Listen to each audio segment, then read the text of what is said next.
안녕하세요. 박승녀입니다. 저는 이제 강남 민강에서 수학 영역을 강의하고 있고요. 교사가 처음 된 것은 1992년입니다.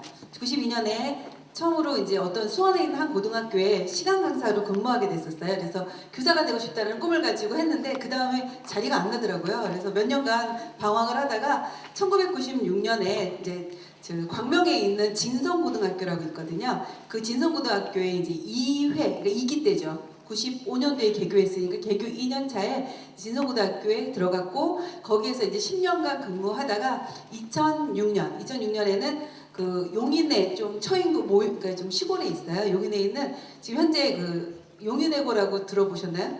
네, 용인외고에서 8년간 근무하다가 지금 어머님들께 보여드리고 싶은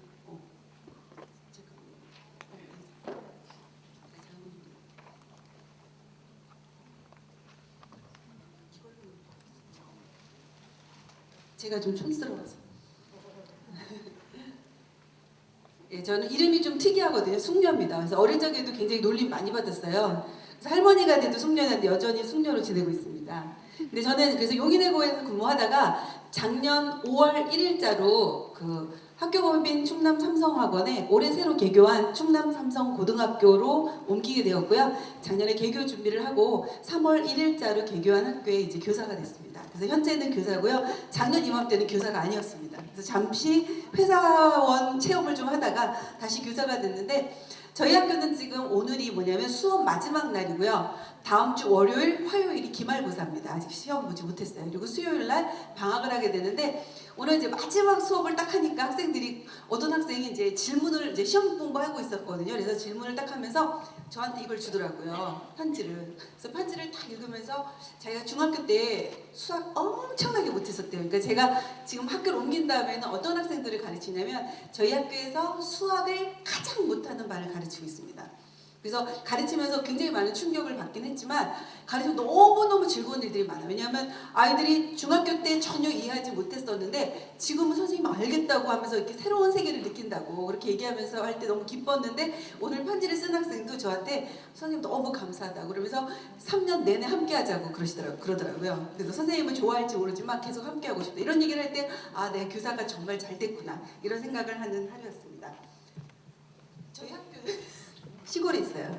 저도 충남에서 왔어요. 지금 그러니까 시골에 정말 그 저희가 그 탕정면이에요. 명암리라고 그 면 소재지에 있는 학교를 제가 근무하고 있습니다. 여기에 보면은 제가 강의하고 있는 교실도 좀 있고요. 그래서 학교 경치는 굉장히 좋아요.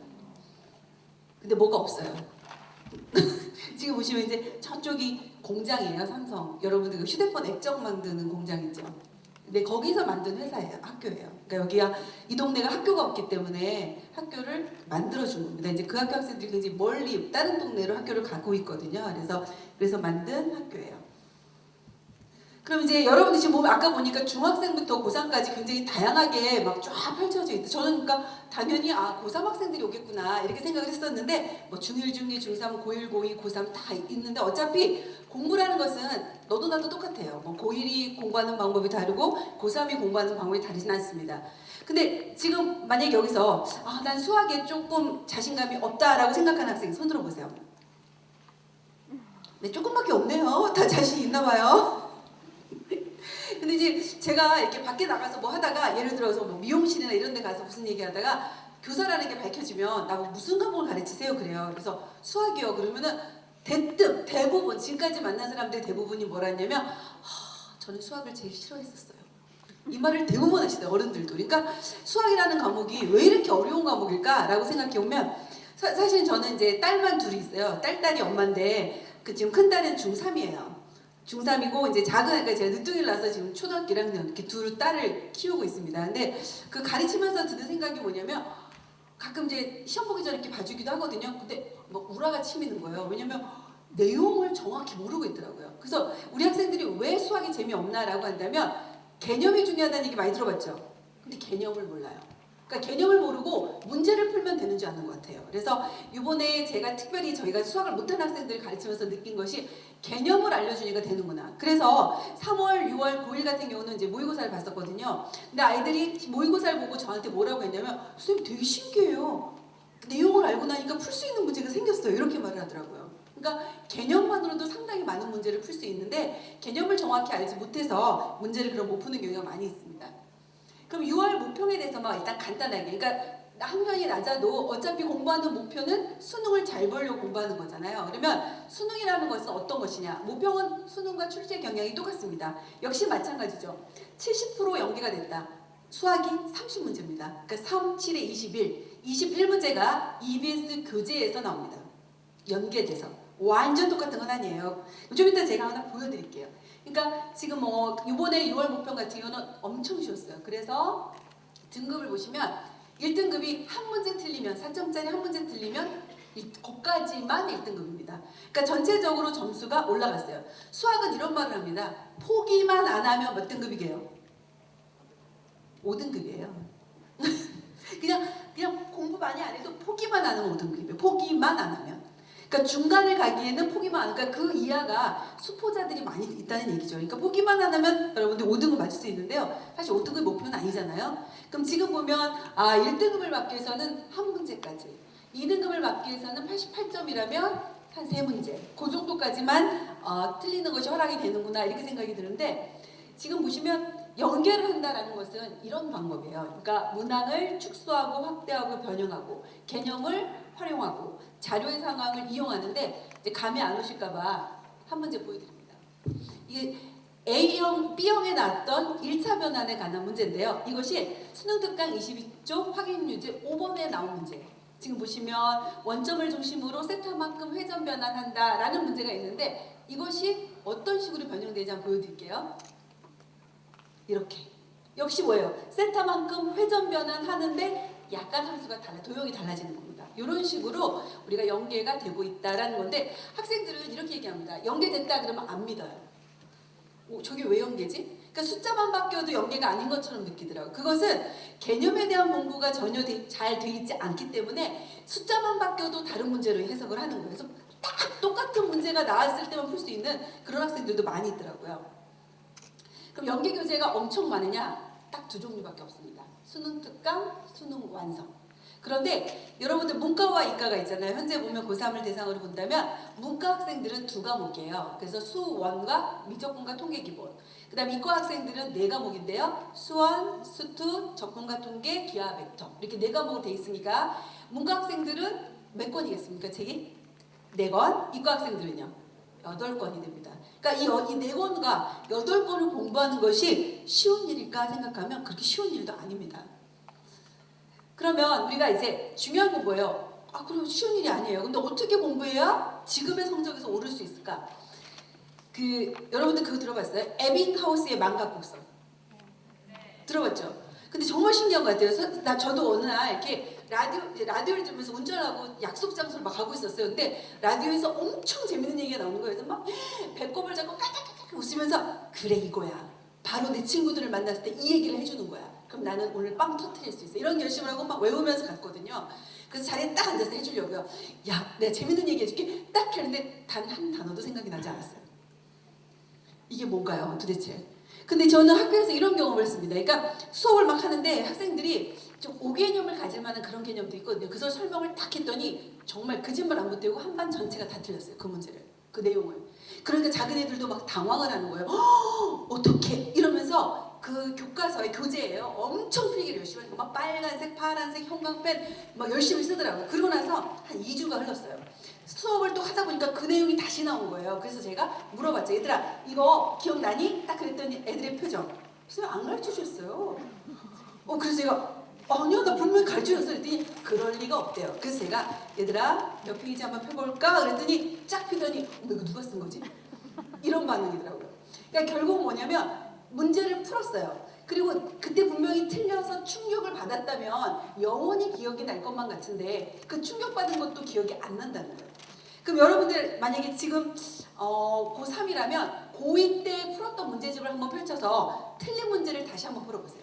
풀리나? 신기하게도 안 풀려요. 그럼 왜 그럴까요? 그럼 선생님은 어떨 것 같아요? 모르는 문제가 하나도 없을 것 같아요? 아니에요. 전 어느 날 이런 경험이 있었어요. 어떤 학생이 문제를 가서 저한테 질문하는 거예요. 왜 문제가 이렇게 어려워요? 그래서 야, 너 이런 문제를 지금 누가 낸 거야? 어디서 나온 거야? 그랬더니 선생님이 시험 시험 문제로 출제하신 건데요. 내가? 그렇다니까요. 그러니까 문제라는 건 그런 것 같아요. 시험 문제 낼 당시에는 막 별별 머리를 다 써가지고 꽈서 냈는데 시간이 지나니까 저도 까먹은 거예요. 그래서 학생들이 문제를 잘 풀려면 예를 들어서 이번에 자이스토리 수학 1 같은 경우는 책 한 권에 있는 문제가 1110문제였어요. 그럼 1110문제를 풀고 1000문제를 까먹었다고 생각해보세요. 110문제 아는 거예요. 너무 아깝잖아요. 엄청난 많은 시간을 투자했는데 1110문제 풀고 1000문제 잃어버린다. 가능합니다. 그러면 1110문제를 풀었는데 1110문제를 다 알도록 공부한다면 그 학생은 점수를 안 올리려고 발악을 해도 점수가 오를 수밖에 없어요. 그러니까 결론은 뭐냐면 공부한 문제는 100% 안다. 그렇게 공부를 해야 된다는 거예요. 그러니까 수학 점수가 오르지 않는 이유는 내가 풀 수 있는 문제만 계속 풀고 있습니다. 학생들. 그리고요, 아까 얘기했지만 문과 학생들 같은 경우는 이제 수원과 미적분과 통계 기본이 있는데 대부분 어떻게 공부를 시작하냐면요. 그래, 기초부터 튼튼히 수원부터 할 거야. 다 이렇게 생각합니다. 그래서 쫙 펼쳐서 행렬부터 시작합니다. 근데 이제 고3이 돼가지고 수능 특강을 시작해요. 그러면 행렬부터 조금 시작하다 보니까 어영부영하니까 행렬하고 좀 지나서 3월이 되는 거예요. 그럼 그때 뭐가 이제 그때 되면 또 다른 책이 나오고 이런 식으로 하니까 그 책을 다 끝내기도 전에 또 다른 책이 나오는 거예요. 그러면 미적분과 통계 기본을 미처 가지도 못하고 다시 수능 완성을 맞는 기회가 오는 거, 시기가 오는 거죠. 그러면 또 그때 생각합니다. 그래, 수험부터 다시 시작하는 거야. 이렇게 하다 보면은 수능이 왔을 때 미처 보지 못한 그런 단원이 생기면서 수능을 잘 볼 수가 없게 되는 거예요. 그러니까 결론은 뭐냐면 처음부터 끝까지 모든 단원에 골고루 공부를 해야 된다는 거죠. 왜? 모든 단원의 출제 비중이 똑같기 때문이에요. 어느 단원은 많이 나오고 어느 단원 적게 나오는 것이 아니라 정말로 예리하게 똑같은 비율로 출제되고 있습니다. 그러면 이거 70%를 대비하려면 제가 수능 특강 강의 그 교재를 한번 써봤어요. 이거 보면은 예제가 있고요. 그 다음 유제가 있고요. 레벨 1 문제, 레벨 2 문제, 레벨 3 문제 이렇게 구성되어 있어요. 책의 구성이. 근데 우리 학생들은 이렇게 공부합니다. 그러니까 만약에 내가 낮은 등급의 학생이다. 그러면은 예제만 푸는 거예요. 정말로.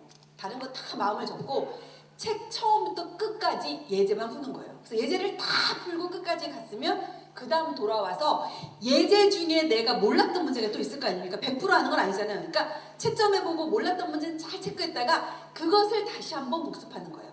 그러면 내가 예제를 완벽히 이제 알았다라고 생각한다면 두 번째 할 때는 뭐냐면 유제만 푸는 거예요. 처음부터 끝까지. 그런 식으로 공부해야지 내가 레벨 3까지 뽕을 빼고 말게요. 이렇게 생각하고 정복하다 보면 진도가 안 나가는 거예요. 그리고 중간에 어려운 문제 만나면 하기 싫어지고 내 던지고 싶고 그러다 보면 딴 생각하게 돼. 이러다 보면은 또 6월, 9월 뭐 수능이 다가오게 되는 거죠. 그래서 항상 공부를 할 때는 만약에 내가 예제를 풀었는데 잘 풀려. 예제까지는 난 얼마든지 할 수 있어. 그럼 그 학생은 예제, 유제를 푸는 거예요. 그러다가 레벨 1은 좀 나한테 힘들 것 같아. 이렇게 생각하면 유제까지만 끝까지 다 푸는 거죠. 항상 그런 식으로 그러니까 자기한테 맞춰서 자기네 상황에 맞춰. 어떤 학생은 레벨 3까지 풀어도 무난하다 그러면 레벨 3까지 다 푸는 거고요. 그러니까 그런 식으로 해서 처음부터 끝까지 한 권의 책을 마치는 것이 좀 중요합니다. 그런데 선생님 뭐라 했죠? 마치되 풀었던 문제는 어떻게 하라?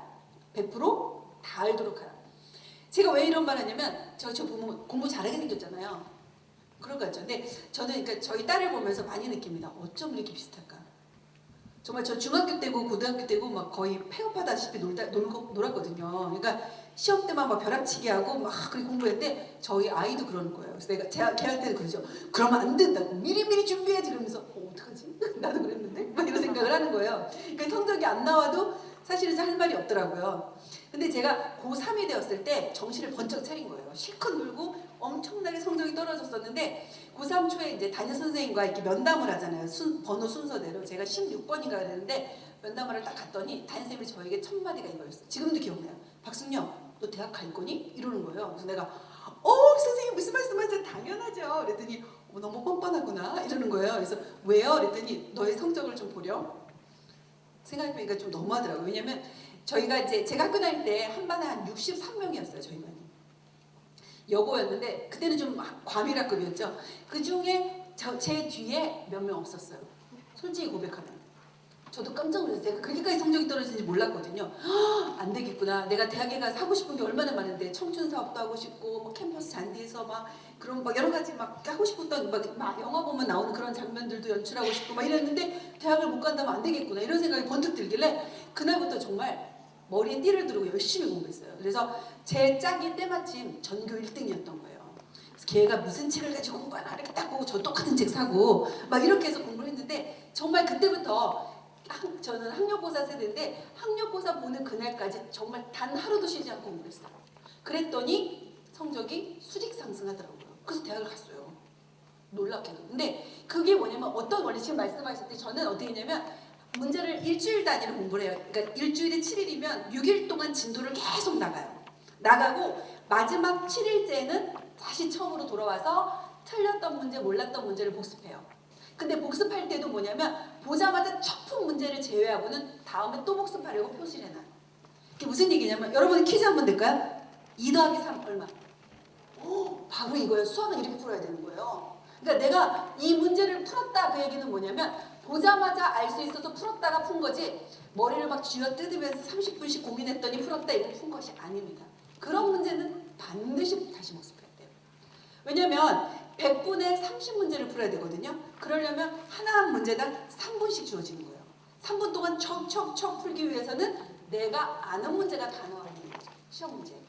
난생 머리털하고 처음 보는 문제가 나오면 100분에 30문제를 풀 수가 없습니다. 그래서 첫 번째 여러분이 얘기하는 것은 수준에 맞춰서 자기 지금 현재 상태에 맞춰서 그 문제를 가지고 레벨별로 해서 처음부터 끝까지 다 공략하고 틀린 문제는 반드시 복습해서 내가 한 권의 책을 맞췄을 때는 그 책 안에 있는 모든 문제는 다 풀 수 있도록. 근데 이렇게 말하면 학생은 그래요. 선생님 반복하다 보면 문제가 외워져요. 그렇게 말하는데 외워지게 공부하면 되는 겁니다. 그러다 보면 자신만의 비법. 그러니까 저도 그래요. 수업 준비할 때요. 한 번 푼 경우와 제가 지금 거의 20년 되잖아요. 학생들이 가르친 지 20년 정도 돼가는데 어떠냐면요. 처음 가르칠 때하고 지금 가르칠 때도 똑같은 내용을 가르쳐도요. 또 새로운 방법이 생각나요. 그러니까 수학이라는 거는 반복하면 반복할수록 더욱더 깊어지는 거예요. 그러니까 외운다는 얘기는 무슨 얘기냐면 다른 방법도 더 찾을 수 있다는 얘기입니다. 그러니까 계속적인 반복을 해서 완벽히 알 때까지 공부를 해야 돼요. 그럼 이제 여러분이 수능 특강을 접목했다. 그럼 그 다음이 이제 수능 완성인데요. 수능 완성은 유형별 문제집입니다. 그래서 어떻게 구성되어 있냐면 유형 1 다음에 필수 유형 그 다음에 문제 1번, 2번, 3번이거든요. 그러니까 한 유형별로 비슷한 종류의 문제들이 쭉 있어요. 그러니까 이것도 역시 마찬가지인 거죠. 내가 만약에 다 풀기가 힘들다면 유형 1과 필수 유형 정도만 먼저 풀겠다. 이렇게 해서 그것만 쭉 정복해 나가고 그 다음 할 때는 조금씩 늘려가는 거예요. 번호를. 그러니까 그거를 계획을 잘 세워서 한다면 여러분들이 한 번을 딱 훑고 나면요. 뭐가 생기냐면 자신감이 생겨요. 그러면 그 다음 번 할 때 쉬워지는 거예요. 그래서 그렇게 꼭 공부를 하셔야 되고요. 그 다음에 두 번째는 이제 내가 수능 특강과 수능 완성을 어느 정도 했다라고 생각한다면 기출문제를 분석해야 됩니다. 왜냐면 기출만큼 좋은 문제가 없거든요. 그래서 그동안 수능엔 어떤 문제가 출제되었는지. 그래서 여러분들 모의고사 볼 때도 모의고사 문제집 풀잖아요. 그 이유가 출제 경향을 따라서 공부하기 위해서거든요. 그래서 반드시. 그래서 강남인강에는 이런 게 있어요. 그래서 자이스토리라는 강의가 있는데 이게 바로 기출문제집의 강의입니다. 그래서 여러분들이 그 과목별로 해서 필요한 강의들을 찾아서 들으시면 여러분들 많은 도움이 되시고 그래서 수능 특강, 수능 완성 70%를 한 다음에 나머지 여러분 응용이라든지 변형되는 문제를 해결하기 위해서는 반드시 기출문제 풀이가 중요한데 그거를 하는 시점부터 여름방학부터 정도 시작하시면 돼요. 현재까지 시작하지 않았다고 슬퍼하지 마시고 지금부터 시작하시면 됩니다. 그리고 이제 마지막 단계가 그거죠. 모의고사로 대비하는. 그래서 수능을 앞둔 뭐 한 달 전 그 정도부터는 이제 수능과 똑같은 제재 모의고사를 시간을 맞춰서 풀면서 계속적으로 하는데 중요한 게 있죠. 모의고사를 보는 이유가 뭘까요? 모의고사. 그냥 우리에게 마음의 상처를 주기 위해서? 그건 아니잖아요. 그러니까 진짜 모의고사를 보고 학생들이 이랬어요. 제가 이제 담임할 때 모의고사 끝나고 나면 다 울면서 와요. 선생님 어떻게 해요? 망했어요? 하면서 울어요. 그래서 왜 울어? 저는 왜 우냐 그랬더니 시험 못 봤다고 울더라고요. 그게 아니라 시험을 분석해서 내가 모르는 부분이 어딘지를 아는 게 중요한 거예요. 그래서 모의고사 문제를 풀 때마다 자기의 그런 단점도 있어요. 내가 약한 부분이 있고 잘 못하는 부분인데 그걸 정확하게 파악해가지고 그것들을 보완해야 되겠다는 생각으로 여러분들이 모의고사에 접근하셔야 됩니다. 그러면 다음번 모의고사 볼 때는 그 부분이 채워져서 시험을 잘 볼 수 있게 되는 거죠. 그래서 한 번 나갈 때마다 여러분들이 곧 틀렸던 부분들, 잘 몰랐던 부분들을 계속 보완하시면 돼요. 그리고 여기 바로 제가 굉장히 강조했던 거죠. 모르는 문제는 확실히 할 때까지 무한반복하라. 그래서 제가 그 문제집을 하나 고3 때 딱 찾아갔고요. 그 책이 어떻게 되냐면 어떤 문제는 너무 반복해서 풀었더니 빵꾸가 날 정도였어요. 왜냐면 풀고 답지 보고 이해했는데 그 다음에 보니까 또 모르겠는 거예요. 일주일 후에 딱 보니까 이거 어떻게 풀었지 이런 생각이 들어서 다시 답지 보고 또 이해했어요. 아 알겠다. 또 일주일 후에 또 봤어요. 또 기억이 안 나요. 정말 신기할 정도로 그런 문제들이 있더라고요. 그러니까 여러분들은 그거를 근데 이런 경우도 있어요. 풀었는데 알았어요. 내용을 알았는데 계산이 틀렸어. 막판에 가서 계산을 잘못한. 그럼 우리는 합리화해요.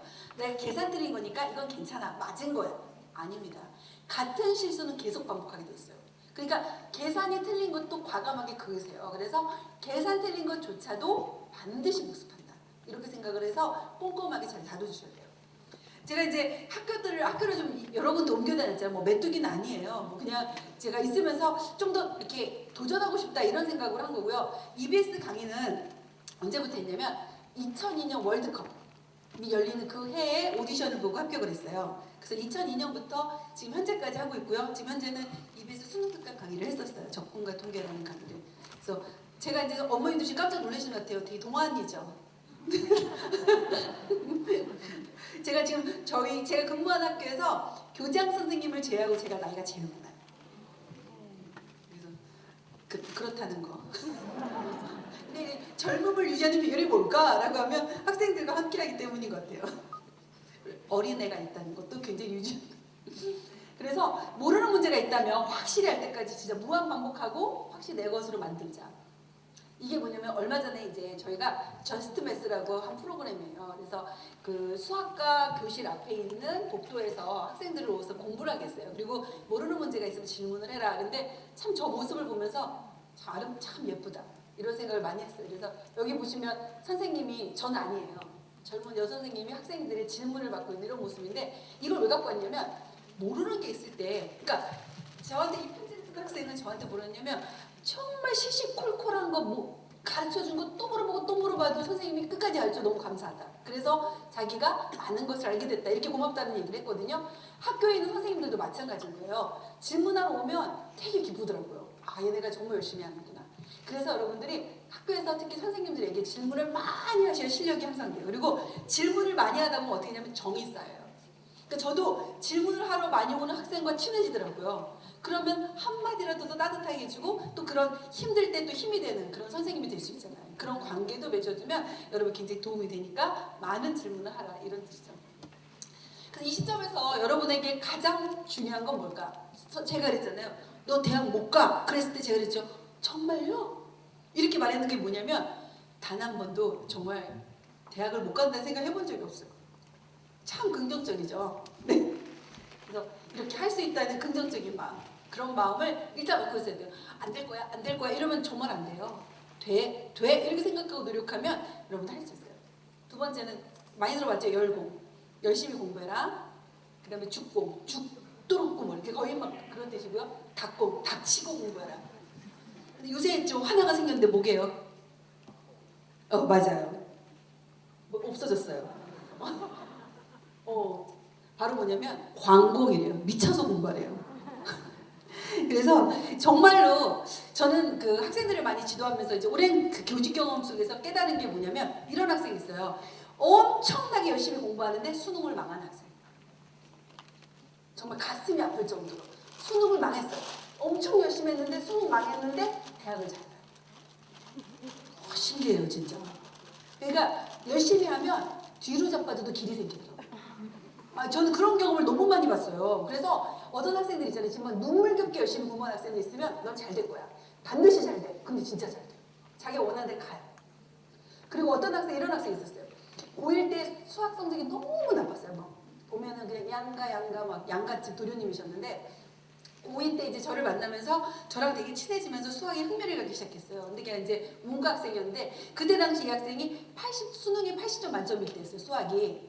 근데 막 고2, 고3 때는 막 쭈하라고 하더니 모의고사, 마지막 모의고사에서 60점까지 나오는 거예요. 처음 사실 32점이었거든요. 엄청 오른 거 아닙니까? 그랬는데 수능을 보고 왔는데 얘가 와서 선생님! 그래서 왜? 그랬더니 몇 점 맞았을 것 같아요? 72점. 세 문제 찍었는데 세 문제 다 맞았대요. 바로 그건 거예요. 그러니까 제가 그랬어요. 열심히 공부하면 feel. 수학은 feel, 감각이 있어야 돼요. 그 감각이 저절로 생겨서 딱 보면 매지가이처럼 답이 친근하게 떠올라요. 그럼 찍어도 답이 되는 거예요. 그게 바로 노력하면 생기는 수학적 능력이라는 거죠. 그래서 그 아이는 자기가 원하는 데를 갔어요. 그래서 그걸 보면서 역시 열심히 하면 반드시 하늘도 우리를 돕는구나. 그런 생각을 하니까 여러분도 할 수 있다는 자신감, 그리고 그러니까 그런 거예요. 여러분들 열심히 한다는 건 뭐냐면 옆에서 보기에 엄마가 말리셔야 돼요. 너 너무 심하게 한다. 좀 쉬어. 이래갖고 되겠니? 막 이런 얘기를 들을 정도로 해야 열심히 하는 겁니다. 야, 가서 공부 좀 해. 좀 더 하면 안 될까? 이러면 열심히 하는 거 아니에요. 그래서 여러분 학생들도 엄마가 제발 좀 쉬라고 이렇게 얘기할 수 있을 때까지 정말 내가 태어나서 이렇게 열심히 했어요. 선생님은 그렇게 공부했어요. 진짜로 고3 때 이보다는 열심히 할 수 없다 할 정도로 열심히 했거든요. 그렇게 했던 경험이 있었으니까 그 경험으로 지금까지 뭔가 목표가 생기면 달려갈 수 있는 힘이 생기는 것 같아요. 그래서 여러분이 고3이나 중학교, 고등학교일 때 열심히 한 경험이 있다면 나중에 커서 사회에 나가서도 아마 도전이 두렵지 않을 거예요. 그래서 선생님, 저는 계속적인 도전을 했었어요. 그냥 한 학교에서 편안하게 있을 수 있었지만 사실 용인외고에서도 편하게 있었거든요. 제가 용인외고에서는 연구부장이었는데 제가 하고 싶은 대로, 왜냐면 위치도 어느 정도 정해져 있고 그 다음에 뭐 교장교감 선생님이 엄청 사랑하셨거든요. 그리고 선생님들도 저 좋아하고 그래서 굉장히 즐겁고 행복하게 지내다가 난데없는 충청도로 가게 된 거잖아요. 근데 그것도 도전이었던 거예요. 왜냐면 거기는 좀 우수 학생이 많았고요. 제가 좀 수학을 어려워하는 학생들을 돕고 싶다는 걸로 교사가 된 거거든요. 그러니까 그 취지를 좀 확실히 살려보고 싶다 이런 생각을 많이 했었어요. 그래서 그쪽에서 스카우트제의가 왔을 때 수락을 하고 과감하게 지방으로 내려가게 된 거거든요. 그러니까 사람이라는 것은 계속 도전 정신 정말 중요한 것 같아요. 지금 내가 요만큼의 위치가 있다고 쳐도 도전 정신을 가지고 올라갈 수 있다. 나는 할 수 있다는 생각으로 여러분들이 최선을 다해 주시고요. 어머님들도 시험 보고 나면 이게 점수가 이게 뭐니가 아니라 격려해 주시는 거. 그리고 어떤 부분들이 부족했니? 아니면 너 선생님한테 가서 한번 상담 좀 한번 해봐. 그래서 과목별로 이렇게 가서 상담을 해보면 선생님이 너 이런 부분이 좀 부족하니까 열심히 해라라고 하면 그 부분을 보완하면 또 좋은 성적을 올릴 수 있을 겁니다. 그래서 이번 여름방학 아주 알차고 내가 태어나서 이보다도 더 열심히 할 수 없었다라는 그런 마음을 가지고 방학이 끝나고 2학기를 맞을 수 있기를 바라면서요. 여러분에게 좋은 결과 있기를 기도하겠습니다. 감사합니다.